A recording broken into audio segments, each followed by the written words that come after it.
Yo, what up, though? It's Aaron Duncan here with the Necessary Bluntly Sports Talk with another entry into my draft prospect profile for the year 2024. Sticking with the wide receiver position today, and we are going into Tez Walker, wide receiver from the University of North Carolina in Chapel Hill.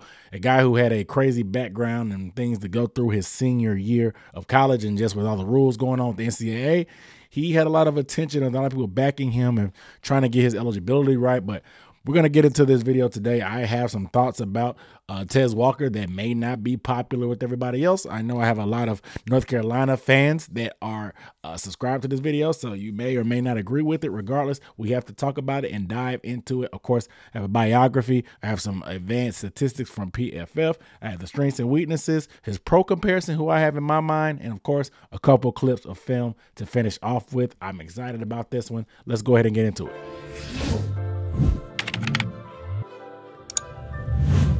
But before we get a little bit too far, make sure you guys are subscribed, doing all kind of draft content like these profiles that'll be coming out. Same format, like I said, with film, advanced stats, my pro comp, and just strengths and weaknesses all throughout this draft process. And I'll be on top of everything and some narratives and discussions with the draft. So make sure you are subscribed. I know I'm a Panthers channel, but even though I'm a Panthers channel, I'm doing all kind of draft content. So make sure you are subscribed to stay on top of this stuff. All right, so Tez Walker, he measured in at 6'1.5", 197 pounds at the Senior Bowl. I have a junior here, but he's been in college for a while. We all know about him transferring from Kent State. Spent some years at Kent State, but obviously with the transfer portal and all those rules, he decided to try to come to the University of North Carolina.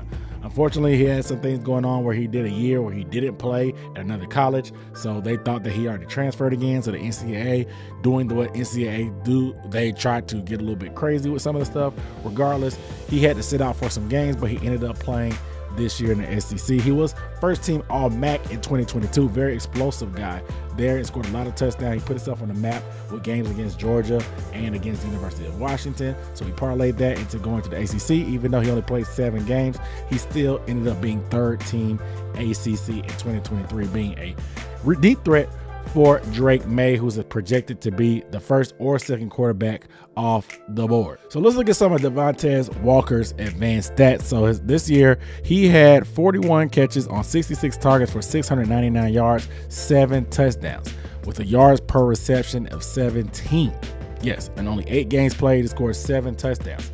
Very, very productive guy in the short time that he was there. So let's look at the advanced stats though. So what sticks out to me is his deep catches. So 25%. He had 41 receptions, but 25% of them were deep catches. Yes, 10 out of the 41 catches that he had were considered deep catches, which means they're above 20 yards in games, which is typically what most of these advanced stats call a deep catch. But the average depth of target is what you can see is 18.2 yards, which is tied for 10th in the country. Now, that's crazy because consistently what shows up on film, he was used as a guy that just run and go get it, run and go get it, run and go get it. Drake May with the vertical passing attack, they would push the ball down the field, and he was that guy that Drake May would throw it up and try to take a shot. And a lot of times he was contested, as you can see with his contested catch rate of 58.8%, which is crazy. He would be able to come up with it. Had a very, very crazy knack of coming up with some ridiculous plays on the sideline when there's not a ton of room. And you can see down below on the bottom, 10 contested catches. Like I said, 10 of the 41 catches were contested catches. Very, very productive guy. And just doing the math, you can look at these numbers. He was a deep threat. The deep yards, 375 of those. So over half of his yards, which was 700, over half of them, which is 375, came on deep yards. This guy is a consistent deep threat. The speed can be overwhelming for defenses. He has a knack for getting behind them and coming down with catches on the sideline with not a lot of room. Tez Walker is definitely a bona fide walk off the bus, go deep guy, and throw it up to him and he'll come up with it. All right, let's move on to Tez Walker's strengths and weaknesses. His strength, like I said, his long speed. This dude has getting away from the cop speed, and it really just overwhelms defenses sometimes when you're playing off coverage. He can eat up a cushion and get behind the secondary with ease. He's kind of a thin frame and lanky, but he can really stride it out and open it up down the field. And I'm talking about his contested catch downfield. With him, man, it's just crazy. Sometimes he runs himself down the field, widens out to the sideline, doesn't have a ton of room, but the quarterback gives him a chance. He's able to contort and bend his body and go up for certain catches in awkward ways and just come up with passes and like I said, get behind defenses consistently. And when you can get deep and come up with good passes down the field and corral them in and track them down, that is an asset, because something, like I said, the quarterback can just run and throw it up and make you go get it. And he has been that type of guy. He was that type of guy for North Carolina, and it's just uncanny the way he was able to come up with consistent catches. Like I said, 25% of his receptions were contested catches. 25% of them were deep shots, and by definition, big play upside. So I'm looking at a big play upside, and North Carolina really did him a disservice. His days at Kent State, he also was able to show that yards after catch ability. They would give him short routes. He would hit the sideline, and you could tell where the speed was, outrunning angles consistently with ease. You would think guys would have a beat on him. He was just blowing by them with just pure explosive track speed. This guy's speed can be, like I said, overwhelming for defenses, and they can just kind of underrate how fast he is. And when they do, he's out of there, man. Like, this is an instant home run threat. This is the guy that can really bust a game wide open, whether it's with short passes, taking them long, or going over the top on the defense. His weaknesses was a limited route tree. At North Carolina, they really didn't give him a ton of different routes. Like I said, he had all those deep routes, but they really didn't allow him to work in the short game or the intermediate game that much. And when they did, they didn't target him there that much. Like I said, a big chunk of his plays were deep shots, and only had 2 screen passes that he caught for North Carolina. So they left a lot of meat on the bones. But in my opinion, he needs to learn a little bit more and work on that. His route running, when he does run those, he didn't really get a ton of opportunities because he wasn't really open on those short routes. He has that long speed, but one of the assets of having a long speed, you want defenses to play off and give you a lot of cushion. But when you have that cushion, you have to be able to chop your feet down, lower your hips, sink your hip stop, come back on a curl route, break it off on the out route, break it off on a dig route, and say, hey, if you're going to play deep, I'm just going to run short. And if you come too short, I'm going to be able to run deep. Kind of like Steph Curry playing basketball with that long-range three-point shot. If you come out on Steph Curry a little bit too far, he can blow by you and get layups. If you sag off too much of Steph Curry, he's shooting that long ball. And that's what I wanted to see from my deep threats in the NFL with this, but he's just not that sharp and not that good getting in and out of breaks in terms of breaking off those routes to sell those deep routes and come back. And so that's something that, hey, if you have that threat of the speed, you need to be able to get in and out of those cuts quick so you can take advantage. Sometimes he gets stuck in those breaks, and by the time he does that, all that cushion he has, defenders are able to close that gap because his feet get stuck in the ground way too long. So that limited route tree, he needs to be able to show the ability to be able to do that and grow and get a little bit more polish there. And that's where I'll put the nuances of the position. I want to see more head fakes, more little triggers and things when he's in press coverage as well, a little bit more hand fighting and stuff. And that goes with the play strength when he gets pressed, because he needs a little bit more tools in the tool belt. You can knock him off his rocker if you lay hands on him and kind of widen him out a little bit too much. He struggled during the Senior Bowl with a lot more physical coverage, but he still showed that ability to get downfield. But you can definitely easily disrupt him if you get in the face and knock him off his rocker, because he just doesn't have some of those little head fakes and nuances he needs to be able to shake off press coverage or getting off the line of scrimmage or at the top of his routes to be able to just be an asset for much more than being that deep route or being that quick guy that can get that yak.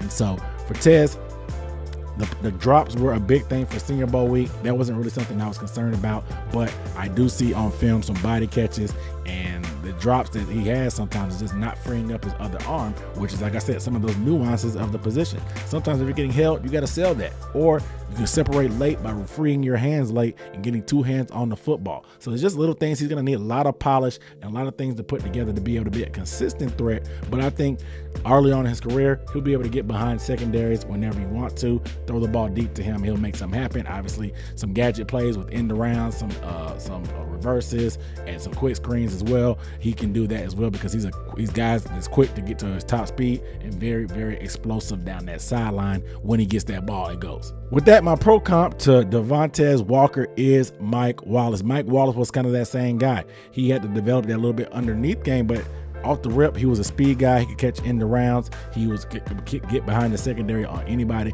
Just had very overwhelming speed. I think Tez Walker can be that type of guy. He still needs, like I said, even though you're a deep threat, when you make them respect the deep threat, you have to be able to make them pay for playing too far off the line of scrimmage. There's no point in being able to be a deep threat if, when you want to threaten them on other routes, you're not able to be sharp enough or clean enough to take advantage. So I think at worst, I think Mike Wallace is the guy that he'll be. I'm not sure with that stiffness in his hips if he'll ever be able to be a complete thorough, sharp route runner in terms of that type of technician, but he may be able to get to a point where he can still take advantage of that soft coverage that he's probably going to get once he establishes himself early on as that deep threat. So I think Tez Walker and Mike Wallace is a pretty solid comp. So this first play here is going to be against Clemson. At the top of the screen, going against Nate Wiggins, one of the top corners in this here draft. And you're going to see how far he is already outside with alignment wise. He's going to run a deep outside release go, and he gets pressed outside and uses that speed to try to run around Nate Wiggins, and he does that. He doesn't give the quarterback much room to operate, but like I said, he can make contested catches in small areas. I would like to see him try to stack the corner and work a little bit more inside in order to give the quarterback a little bit more room to operate, but you can see his speed is overwhelming. He's able to blow by the corner. You'll get this angle just to see how he finishes that route here as Drake May throws it deep to him off the play action. One step, I let it go. Look where he's at. A step ahead, catch, comes up with the defender on his back. Big time play by Tez right there. Let's watch it one more time from this wide view just to see the speed. Gets by him, overwhelming. Look, already has a step on him, and that's what, 15 yards, 20 yards down the field. Ball is gone. Create space at the end. Great finish right there to that play. Next play is going to be the same thing here against Duke. He's going to be lined up on the numbers with a pretty solid corner as well. Same thing here. He's going to get behind there. He's going to use it to expand. Doesn't really have much strength to kind of fight him at the line. He's just going to use a speed release to go around him, and look how far he gets past him. Look at it. Look at the cushion. The ball's a little bit underthrown, but he's still able to adjust, make that contested catch on the sideline with the defender on his back. I just tell he has a uncanny ability to make these adjustments and make contested catches with not a lot of room. Not a lot of room, but look, goes up, elevates, comes down with 2 feet in bounds, man, on the sideline. Let's watch it one more time from this angle, because like I said, he doesn't give the quarterback a ton of room to make something happen, but when you have a step, you just got to lay it out there for Tez, let him go get it. It's a little bit underthrown, goes and gets it off the defender's back, man. Big time play by Tez again. You may be sensing a pattern. This time right here is going to be off coverage for Tez at the top of the screen, the bottom of the numbers. They had a lot of room, leave it to the sideline, but Drake's going to just lay it out. Underthrown again. I'm not sure how he continues to keep coming up with these plays, but this dude does not need a lot of room to make it happen, and he's definitely making things happen deep. Shot by May right here. Slows down, able to control it. I'm not sure if he got in or not. Let's watch it one more time from this back view. I'm not sure if he got in or not. You let me know what y'all think, but the ref gave it to him. Look, he's covered, but then he's able to elevate. The ability to elevate.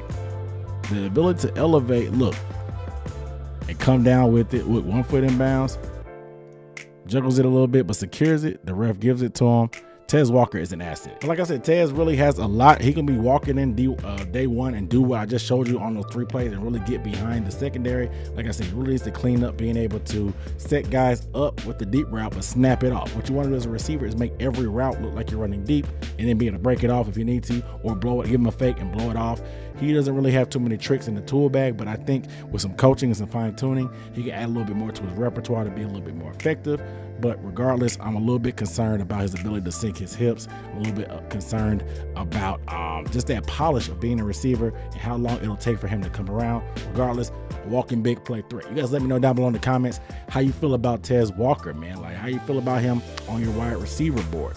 Without further ado, make sure you are subscribed, and please let me know down below in the comments what other prospects you would like for me to do a profile on. I appreciate you guys watching. I'll see you next time. Peace.